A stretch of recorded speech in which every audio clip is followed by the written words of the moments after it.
Good evening and welcome to our COVID-19 program update. I am Ladi Akiridoluale here, the highlights at this hour.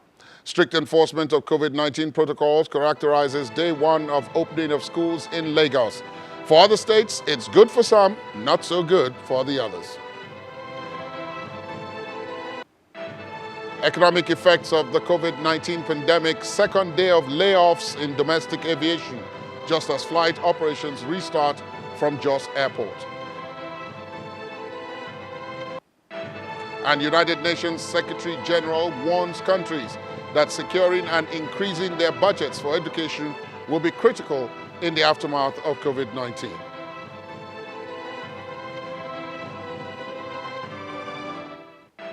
We begin in the nation's commercial capital, Lagos, where schools are reopening, particularly students of the exit classes who are returning to their classrooms after months of stay-at-home order by the federal government. Our correspondent, Dr Alera reports that the schools are observing strict safety precautions on their first day of resumption, but for the students and their parents, returning to schools comes with mixed feelings.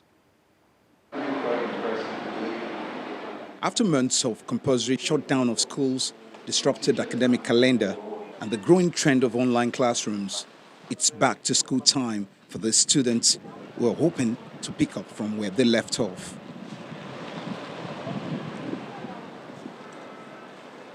At this private school in Lagos, the arrangement appears to be elaborate, with a medical team on standby and a thorough screening process in place. 2 meters measured and other public health safety guidelines visible, the school authorities say they're not ready to take chances. We don't want to risk anybody coming from home. Even the staff are going to be camped in the school to prevent moving from home to school. In a neighboring school, hygiene and safety precautions are also followed, with a thermometer gun coming handy.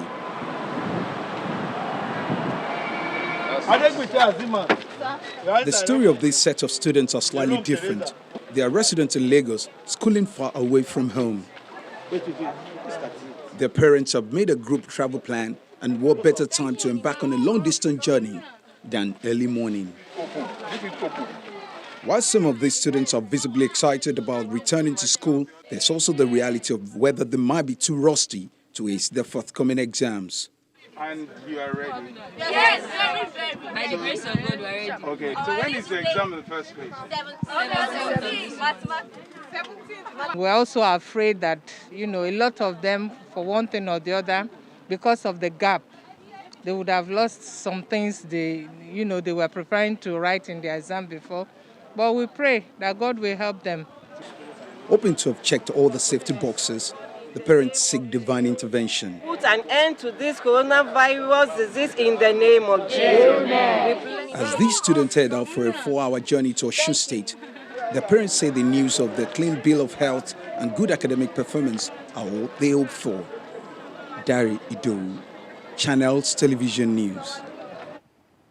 In Ekiti State, the reopening of schools is starting first with teachers and other staff who are expected to fine-tune arrangements ahead of the resumption of students, which will follow next week. Teachers at some of the schools take their time to gather and pray with others, having interactions and some office activities. The schools place buckets as strategic entry points, and some of them have infrared thermometers to check the temperatures of those coming in. Some of the heads of the schools have been speaking on their preparedness for the resumption of exit classes next week.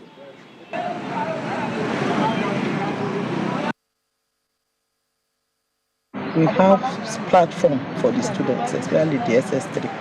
There are teachers managing them. We have sent messages to the parents this morning.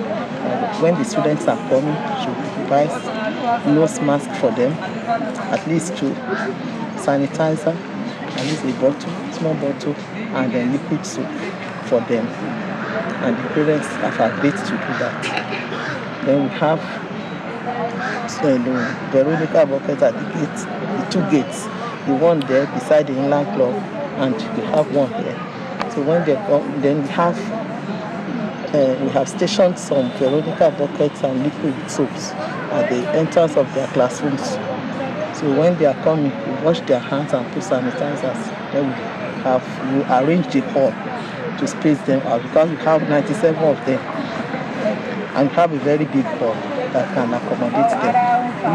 If it cannot accommodate them, we use other classrooms. So in Jigawa State, 40 schools have resumed amidst strict COVID-19 protective measures. These schools were directed to reopen across the state as part of the government's plan to gradually return all students to the class. First day of school after more than 5 months at home at the Government Unity Commercial Secondary School, Dutse. It is one of the 40 schools allowed to open across the state and one of the 3 schools in the capital. The school officials say they are not taking COVID-19 protocols for granted. First, students and teachers must wash their hands and wear face masks before having access to the school building. We assigned a dynamic COVID-19 school committee to that effect. And the committee are charged responsible to go through, to penetrate among the students, the classes, hostel, and what have you, to make sure that all the NCDC instructions are observed by the student. Before I come inside, they say I should wash my hand. You use thermometer to measure my temperature, if my temperature is high or not, before I come in. After that, and they confirm that my temperature is not high. They now say that I should come in. The strategy in Jigawa State government is hoping to reopen all the schools across the state as soon as possible, but this depends on the success of the plan. In conformity with the above strategy and in line with the federal government guidelines on school opening, we will open between 3 to 5 schools in each senatorial zone for SS3 students, JSS3 students, and primary 6 students within this week, and expand gradually to other schools and classes in the coming weeks. We said it is an equation with one unknown. As the students and teachers are back in class, the hope is that all measures are adhered to in order to avoid increase in the rate of infection and for more students to be back in school.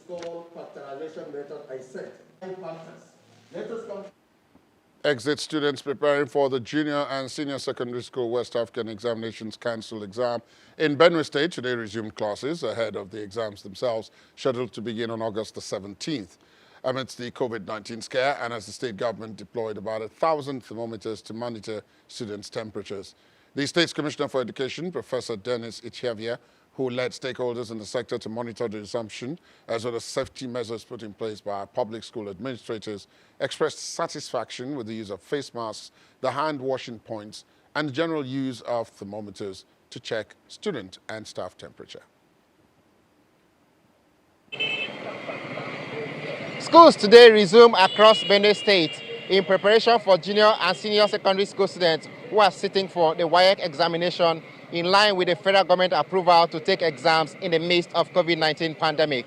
The Commissioner for Education, Professor Dennis Ichavia, today says all arrangements have been made for the safe sitting of students for the examinations. For instance, over 1,000 pieces of thermometers have been purchased for the testing of students as they arrive the school premises. They've also bought face masks, hand washing points, hand sanitizers, and decontamination of the classrooms, particularly to ensure the safety of students as they sit for the examination.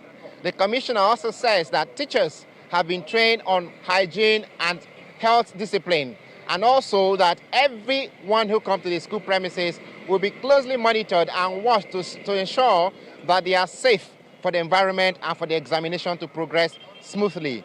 In all the schools we have been, before a child goes into the class, the temperature will be taken to see whether it is normal or not. I would like to say that thermometers are given to all government secondary schools. Thermometers are given to all primary schools that are public ones. Public primary schools, especially those in the cities.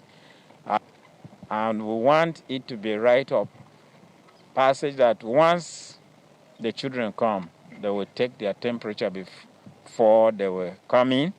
And we have instructed all schools that don't admit any child who is not having face masks.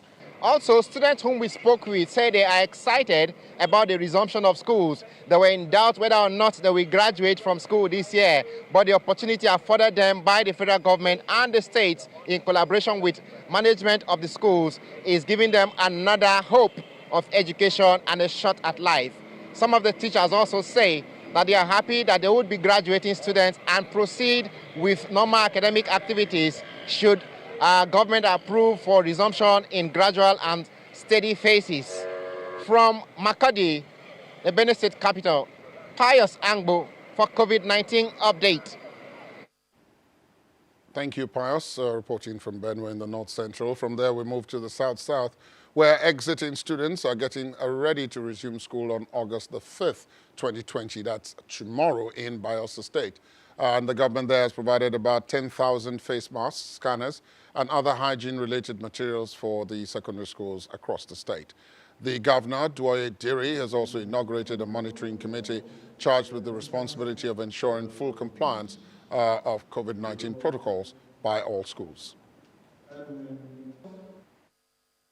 We must continue to keep the protocols and guidelines to avoid any further spread of COVID-19. And that is why we are gathered here today, as we are prepared to reopen our schools. We are here to train key stakeholders in the school system and in the health sector, who will then extend same to their colleagues when they go back. Let me also caution those private schools that are not registered with the Ministry of Education. This administration will not tolerate any school that is not meeting up and keeping up to the standards, policies of this government. Therefore, such private schools will find themselves no place in this administration. Away from schools' resumption and preparations for that, Bristol Helicopter Company has sacked over 100 pilots and engineers, including Nigerian nationals and expatriates. The company says it will release the staff over the next couple of weeks. In a press statement signed by the company's spokesman, the airline says the severe impact of the COVID-19 pandemic on the Nigerian oil and gas sector, which is its major market, has resulted in very significant reduction in business. The airline further adds that in compliance with the relevant labor and local content laws, it will be engaging with the National Association of Aircraft Pilots and Engineers, NAPE, to negotiate a fair and equitable redundancy compensation for the affected individuals, which will include the payment of 3 months' salary. This is coming just a day after pilots and engineers shut the airline's operations owing to a pay disparity between Nigerian nationals and expatriates. Meanwhile, it's a new normal for air travelers due to the risks associated with the spread of COVID-19. At the Yakubu Gowon Airport in Jos Plateau State, commercial flights have resumed after months of inactivity due to the lockdown. Our next report shows the new measures in place in compliance with the directives and guidelines for the resumption of activities at the airport. The Yakubu Gowon Airport in Jos, the Plateau State capital, is back to life with the resumption of activities after a ban on flights across the country took effect in March due to the COVID-19 pandemic. In adherence to the safety directives and guidelines of the Presidential Task Force on COVID-19, the airport managers have put in place the necessary equipment needed for staff and passenger safety, with the provision of disinfectants for luggage, hand wash points, hand sanitizers, as well as maintenance of specified physical distancing at the departure and arrival points. It's been a long wait for passengers eager to get on the plane as they braved the unfriendly weather in the early hours of the day. And in line with the new developments, they go through the drills of being sprayed with disinfectant, temperature checks, and washing of hands before admittance to the terminal area where they wait eagerly for their flight. Before we actually start, we have put many things in place for the safety of the passengers. You can see we have washing basin there. We have, on the inside, we have taps. We don't need soap all over. Actually plead with the passenger to please use all these things. And when the plane eventually landed, it was a reflection of how passengers had been longing for the trip, with 86 passengers arriving from Lagos, while 50 boarded for the return trip.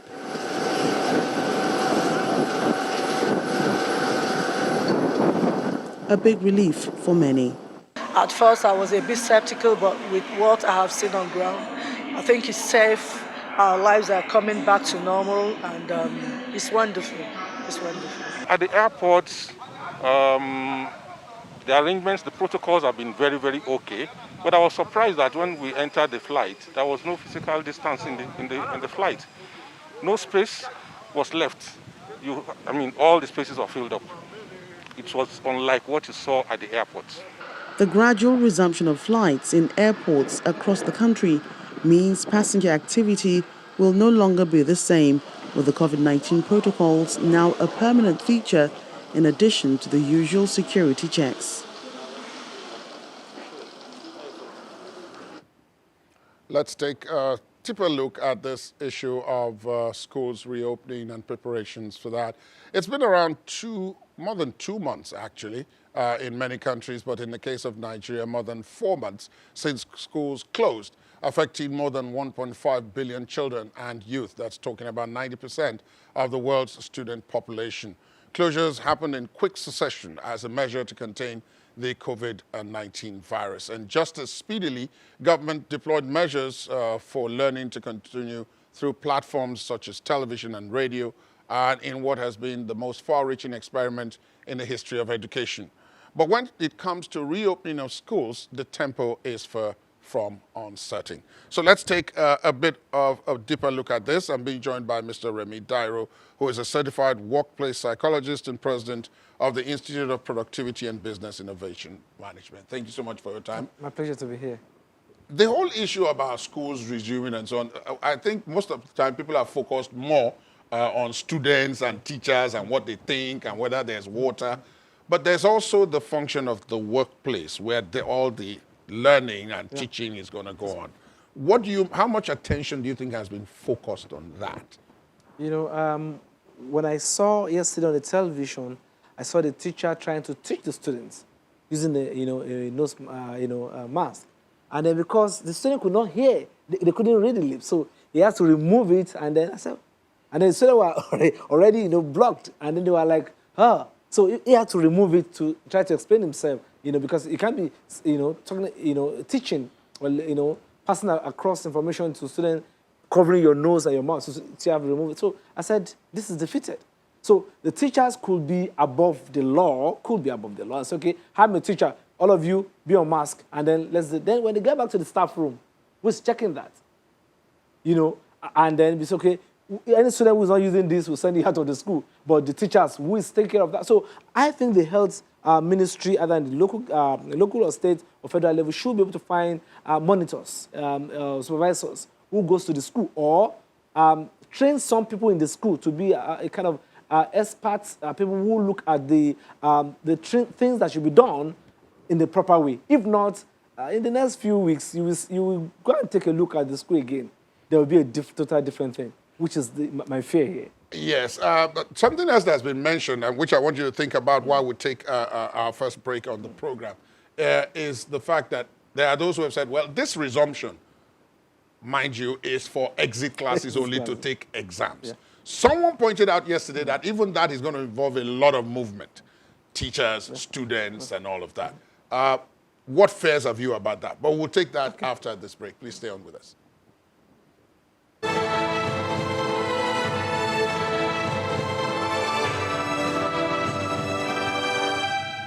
Thanks for staying tuned. Welcome back to our COVID-19 update. Before the break, we were talking to Mr. Remy Tairo about this issue of workplace, the school environment that everything is about to happen in over the next couple of weeks. Before the break, I was saying that one of those who had appeared on the program had said that because this opening is focused on exit classes and it's for external examinations, so much attention has been on the teachers and the students. Nobody has focused on the fact that the exams that they are coming to prepare for also involve a lot of people who are not part of the school system. They are not part of the school system, and they may therefore not be subject to all the things that the schools are putting in place. Do you harbor such fears? Yes, I do. It is too early to even go and show what is going on in schools now.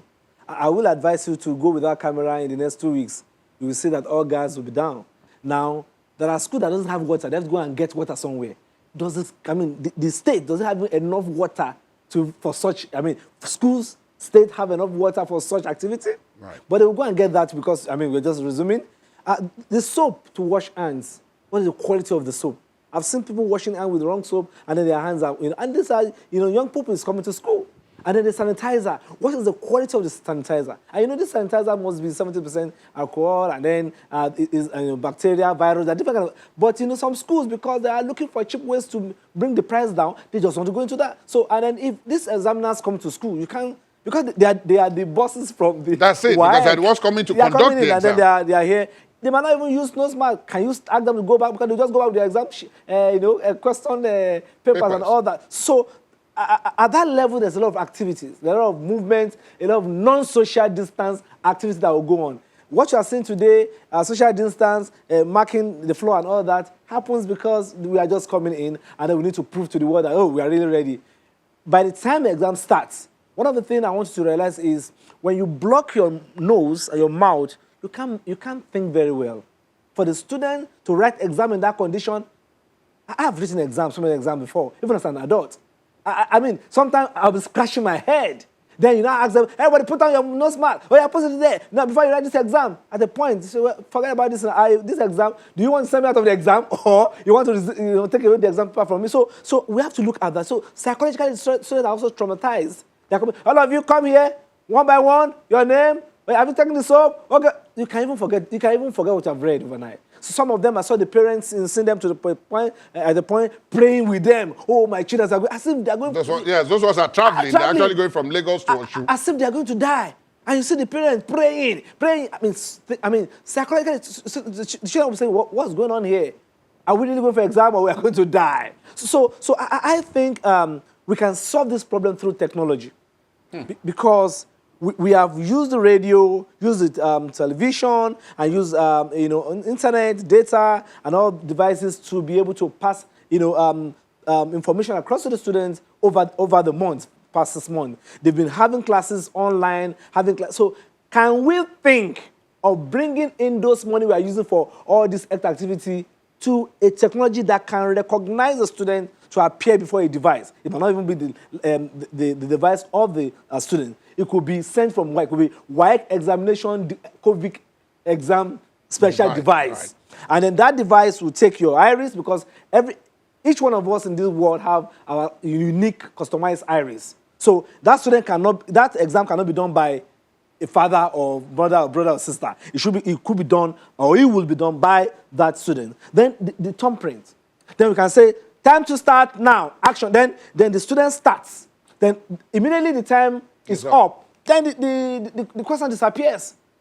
This thing can be solved with technology. And that's why I'm saying for productivity of this nation to move to the next level, we have to move from brick and mortar. We have to use technology to solve a lot of these problems. Indeed, Mr. Tairo, we've run out of time tonight. There's so much to discuss about this. But thank you so much for coming in. Mr. Remy Tairo is the president of the Institute of Productivity and Business Innovation, and he was with us here in the studios.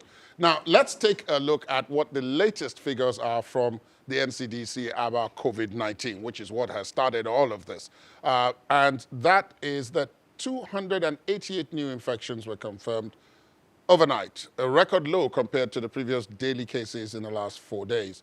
According to the center, the new cases were confirmed in 14 states and the Federal Capital Territory, the FCT, with Lagos recording 88, Kwara 33, Osun 27, the FCT 25, Enugu 25, Abia 20, Kaduna 17, Plateau 13, Rivers 13, Delta 10, Gombe 8, Ogun 4, Oyo 3, Katsina and Bauchi one each. A total of 355 people were discharged in the last 24 hours in 14 states.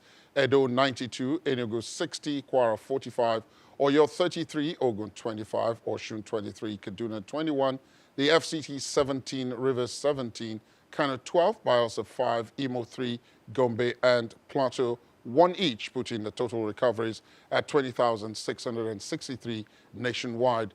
8 deaths were recorded in 5 states last night, 3 in Edo, Kwara had 2, Katsina, Ogun and Oyo 1, putting the death toll at 896. Taraba State remains the one state without a single COVID-19 death in Nigeria, but there are 43 cases on admission. Till date, 44,129 cases have been confirmed, recorded in 36 states and the Federal Capital Territory. The top 3 states with over 1,000 cases on admission are, of course, Lagos, the Federal Capital Territory, and Oyo states. Let's talk now to Dr. Alera Roberts, who joins us via Skype from Ikoyi in Lagos. Good evening, Dr. Roberts. Thank you for your time. I did tell you that we will be back to talk about this school's reopening, didn't I? Yes, you did. Nice to be back. How are you, laddie? Fine indeed, thank you. From what you've seen so far, some of the speakers, those who have appeared on the program in the last 2 days, have talked about the fact that all attention is on the opening, so everybody is going to have water, they're going to have everything in place, the markings and so on, but that may not be sustained. What's likely to happen if that indeed turns out to be the case?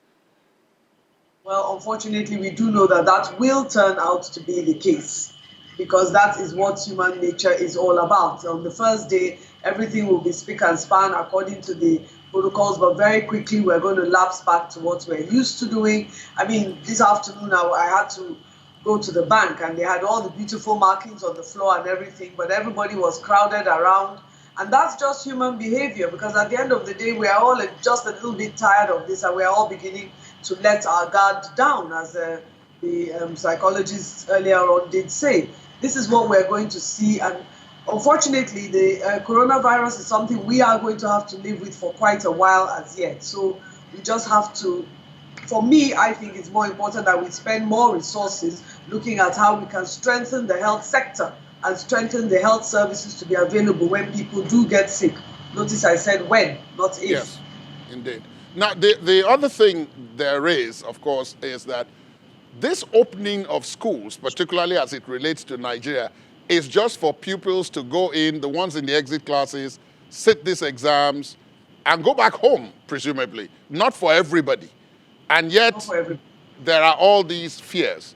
Do you then think that there will ever be a time that, in terms of public health safety, most of schools in a country like ours will be ready and prepared to take back students, particularly the much younger ones who are less prone to being controlled by all these measures? Well, it's a very good question, and the issue that we have to keep remembering is that being a new virus, the whole world is part of this social experiment. So what we have seen happening in the high-income countries is that they have a holiday, Memorial Day, or their Independence Day, and literally 12 to 14 days later, they get a spike in numbers. That is what we are looking out for, to see whether opening of schools will lead to this spike in numbers that we all fear. Now, don't be deceived about the low figures we got. Don't forget we had a 4-day holiday when samples may have been backed up a little. So the point is that now that schools are open, it is time for us to watch. I do like the idea that some schools are opening up in what we call bubbles, where both the students and the teachers and all the non-academic staff remain within the school compound, no one in, no one out. So that limits the transmission of the spread of the virus. So as long as they can all get into school with some modicum, with some level of sanitation and hygiene, nobody is sick, the chances are they can pretty much reduce the transmission of the virus within that bubble and remain relatively safe. The issue is going to be when schools reopen and people have to transport themselves to and from schools, the teachers, the non-academic staff, the environmental health staff, the kitchen staff if they have them, have to transport themselves to and from school. So it is all a bit of a social experiment, and I guess we'll have to use this as the experiment to see what happens once the exams for these exit classes are over. Well, the experiment appears that is going to stretch a bit more, because come next week, or in fact this weekend to start off with, for example, in the nation's commercial capital, churches and mosques are expected to restart operations this weekend. Then from next week, restaurants and bars and so on, which were only allowed to do takeaway, will now be able to do sitting. So this experiment is actually becoming bigger, isn't it? Absolutely, it is becoming bigger. But then we are walking the very, very fine line between the health and the economics of the situation. So we don't want, in an attempt to try and kill the virus, which we have clearly not succeeded in doing, we now end up with the worst disease of killing the economy altogether. So all these social places will have to open. But the important thing is that, are we going to divert enough resources to making sure that when people get sick, we have the health services to cater to them? We have done pretty well in Lagos as the commercial capital of Nigeria for now, and the hope is that this trend will continue. If people will at least maintain a physical distance as much as possible, wear a face covering. We cannot emphasize that enough. If everybody could wear a face covering, we will stop infecting the environment with this virus, and then washing hands with soap and water. It seems very simple. We've repeated it ad nauseum, but honestly, those are the only tools we have, and we need to deploy them. Dr. Roberts, indeed, we do need to deploy them. People need to listen a lot more. Thank you so much for your perspective this evening, and see you soon. Thank you very much for having me. Despite the pronouncements by the Taraba State government that schools will be fumigated on August the 3rd, 2020, ahead of reopening on the 4th, nothing has been done to meet the standard. A visit to some schools in Jalingo shows that no provision of PPEs have been made available at the schools' entrances and exit gates, while only schools who took responsibility for their safety improvised. Federal Government Girls College Jalingo is the only school seen to have provided thermometers and PPEs for resuming students, courtesy the federal government. We agree that all our schools should be fumigated. Johannes Jingem, Commissioner for Basic and Secondary Education, in July. Unfortunately, this was not the case when students resumed August 4. Many school gates are without staff to check their temperature, nor water for washing of hands before entry. The school in Mile 6, however, provided improvised PPEs for their students, not minding when the state government will make its supplies, but has to battle for space with the internally displaced persons taking refuge in the school.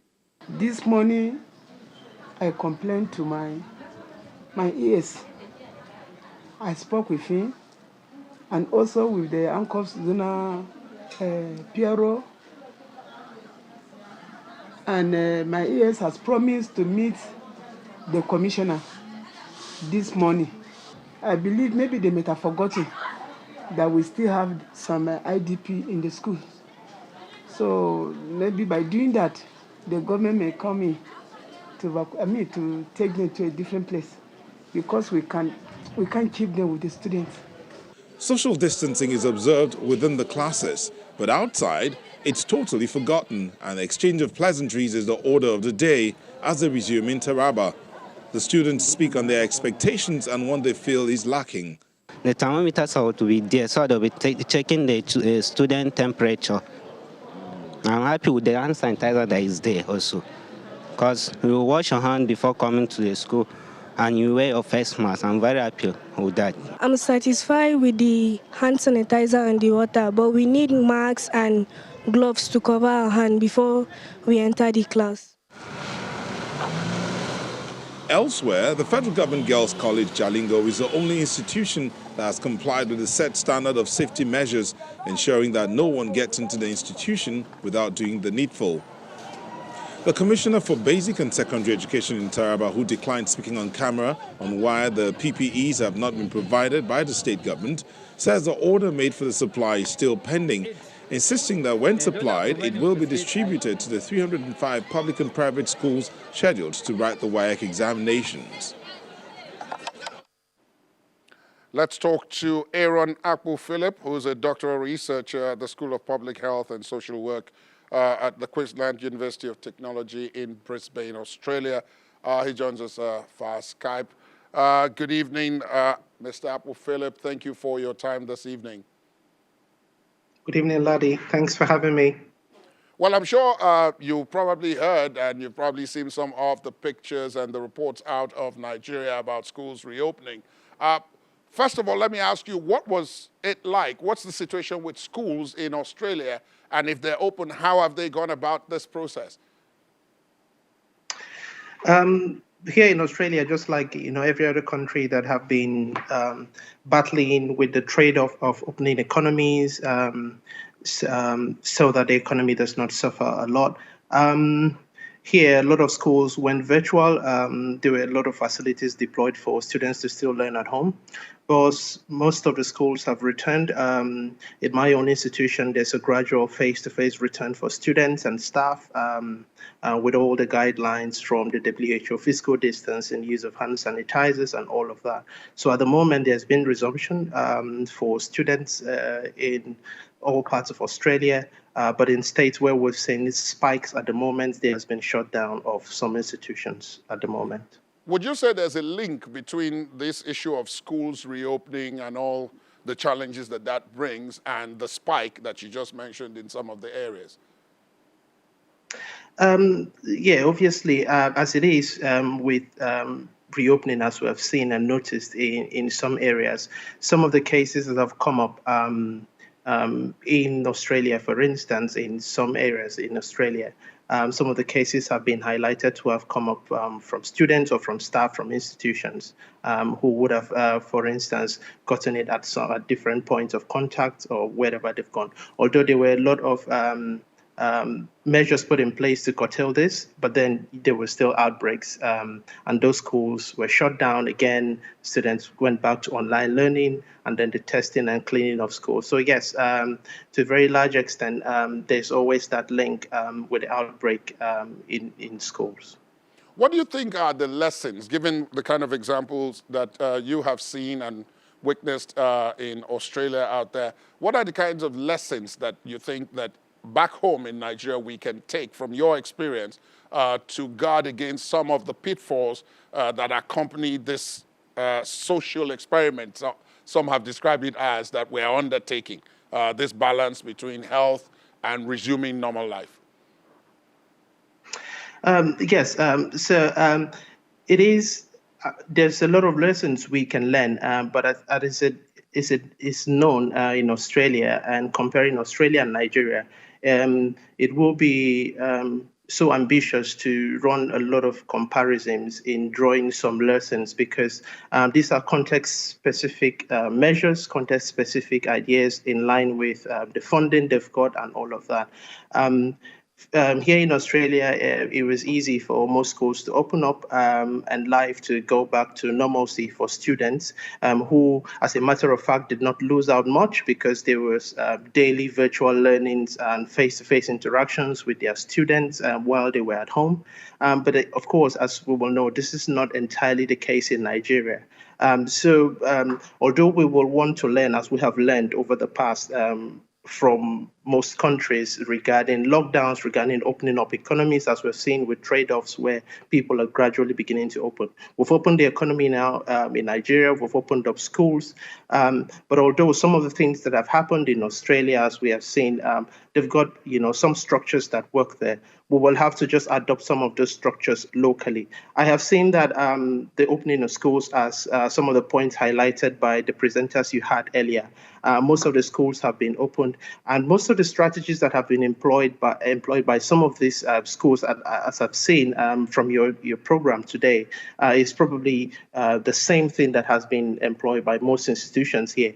What I worry for, as has been highlighted by some of the presenters, is the implementation of this down the track. And I've seen that most of the schools that you've highlighted as well, they've got all of the structures in place and everything is going, but that is just one face to it, Laddie. We must also think about, the schools in rural areas. We have students in some rural areas over 300 students attending a particular class. We have not highlighted some of these issues. And so imagine that some of these schools who are in rural areas, without the funding, without the structures, we will be able to borrow and leverage on some of the lessons from Australia or some other countries, as we've seen in terms of what is happening. But then what happens to our local structures in terms of implementation? Funding is a big thing. For instance, we've got students with disabilities in some of these schools. How are we also adjusting our structure to accommodate some of these things? You know, private schools, for instance, who majorly depend on funding from school fees or some other monies they get from students. These students have been home for a very long time, and now we've asked them to return back to school, which is good. Most of the schools are following the guidelines, the 52-page guideline that was put up by the federal government, which was beautifully written, and it captured all of the ideas and all of the things that most of the countries like Australia are already doing. So we already have this on paper. If you look at the 52-page guideline, which I saw some, but what is very, very important that we must do is to not just have these on paper, as it is saying. That was a worry highlighted by some of the presenters you had. Implementation is key. What happens to funding? The psychologist was very blunt in saying that go back with your cameras in the next few weeks and you see what is happening. That is just the worry, and that's a sad reality. Think of the public health implications of this is when we open up. We've just highlighted 2, 3, 4 schools. Like I said, there are 1,001 schools across the country. We have schools that have students over 300 students in a class. Who will be traveling from different parts of the world to attend classes or go back to school for exit examinations. But then what happens on the route to schools? What happens when they arrive? Looking at the data from NCDC, when I did some research, I saw that we had 6 to 1 labs across the country. It's a country of over 160 million people. And so I still think that, again, we will need to expand our testing capacity, not just in spotlight areas, but then a lot of people have highlighted issues on community testing, And if we have a country of about 160 million people, students are going back to school at the moment. What happens when there is an outbreak in a particular school? What is the facility that is in place to get the students for testing to avoid further spread as clusters? It is good to see that some schools are adopting the fact that everybody comes in school and stays in school. But again, what happens in terms of the funding to make that happen down the line? This is going to go on for a few more weeks. Phillip, thank you so much for that. We've completely run out of time. I allowed that to go on because you were making quite a great deal of points that many of our administrators needed to hear. Thank you for your time. I'm sure we'll return to this subject at some time in the near future. Mr. Aaron Phillip joined us from Brisbane in Australia. The United Nations Secretary General Antonio Guterres is warning that the world faces a generational catastrophe because of school closures amidst the COVID-19 pandemic. According to Mr. Guterres, as of mid-July, schools were closed in some 160 countries, affecting more than 1 billion students, while at least 40 million children have missed out on preschool. The UN chief says once local transmission of COVID-19 is under control, getting students back into school and learning institutions as safely as possible must be a top priority. The COVID-19 pandemic has led to the largest disruption of education ever. In mid-July, schools were closed in more than 160 countries, affecting over 1 billion students. At least 40 million children worldwide have missed out on education in their critical preschool year. And parents, especially women, have been forced to assume heavy care burdens in the home. Despite the delivery of lessons by radio, television, and online, and the best efforts of teachers and parents, many students remain out of reach. Learners with disabilities, those in minority or disadvantaged communities, displaced and refugee students, and those in remote areas are at the highest risk of being left behind. And even for those who can access distant learning, success depends on their living conditions, including the fair distribution of domestic duties. Laws enforcing lockdown restrictions in areas of the north of England, including Manchester, parts of East Lancashire and West Yorkshire, will be effective from midnight. The Health Protection Regulations 2020 were published this afternoon and come into force on Wednesday. Anyone flouting the rules could be fined £100 and up to a maximum of £3,200 for repeat offences. This comes after the report that the new types of tests for COVID-19 will be able to detect it within 90 minutes and will be rolled out nationwide. Juliana Olainka has more. A test to detect COVID-19 within 90 minutes. This is the latest promise by the British government as it attempts to contain the second wave of the coronavirus that is already on the move across northern Europe and northern England.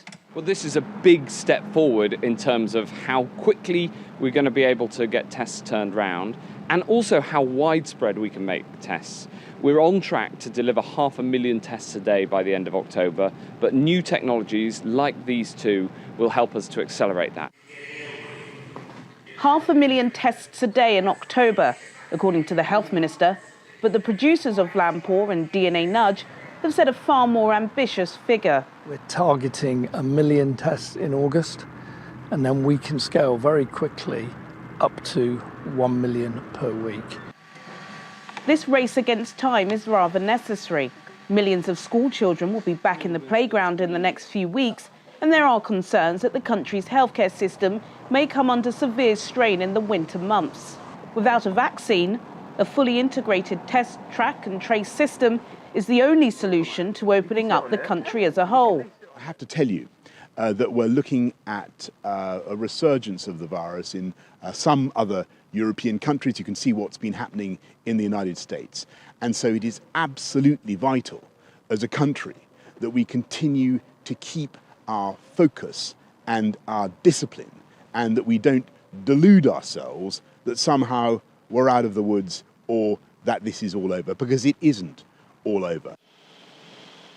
The tighter lockdowns imposed across swathes of northern England last week and the delay in a planned easing of lockdown in England have amplified fears of a second deadly COVID-19 surge in British shores. Juliana Olainka reporting for Channels Television News in London. Let's talk to Juliana now. She joins us from the British capital. Good evening, Juliana. Thank you for your reporting this evening.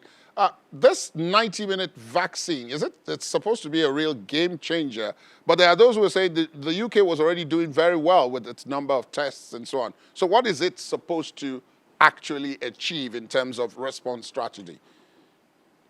Good evening, Laddie. Gosh, well, what's it supposed to achieve? It's supposed to help Britain go through these next critical months of longer nights, colder days, where the second surge could really take a fold. There's no denying that the second surge of infections is creeping its way across Britain. Last week, we got that last-minute slapdash notice on social media that 4.1 million people in the north would be locked down. And it appears to be as if the government is reacting very slowly to the manifestation of COVID-19 here.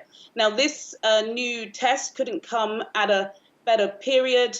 Of course, last week we were also surprised where Boris Johnson put a stop to any more easing of lockdowns. There were many businesses that were told with just 24 hours notice that the rate of infection was increasing, and the government had to put a halt on society opening any more. And so one of the issues we have here, Laddie, is that the government have promised the British public time and time again that these new measures are going to stop a spread. But we've seen in the past that that hasn't happened. And I've got to say, most notably at the moment in the media, is the Test and Trace app. Indeed, that was something that generated a great deal of hope, but then it kind of died off. Now, looking at the situation as it is now, the Prime Minister in your report there did mention that they're afraid of having a situation like that which is occurring in the US and which is occurring in a number of other countries. Besides this 90-minute test and some of the measures that are going to be rolled out tonight, what are those measures, the ones that are supposed to be rolled out tonight? What are they supposed to prevent or achieve or really get us to understand? If I'm to be known clearly, I believe the measures that had taken place in the north of England were already in place on Friday morning. I believe they were notified to the public on Thursday evening, and they had the morning to make sure that hadn't happened.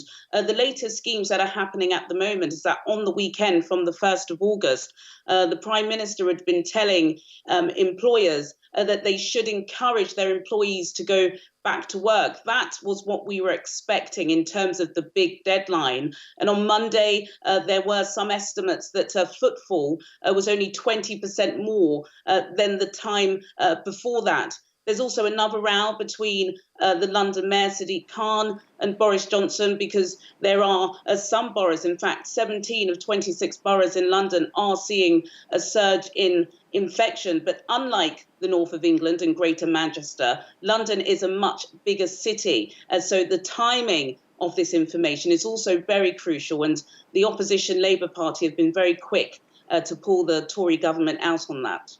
Thank you very much, Juliana, for your reporting tonight. Do stay safe. That's our COVID-19 update tonight. My name is Ladi Akiridulali. Good night.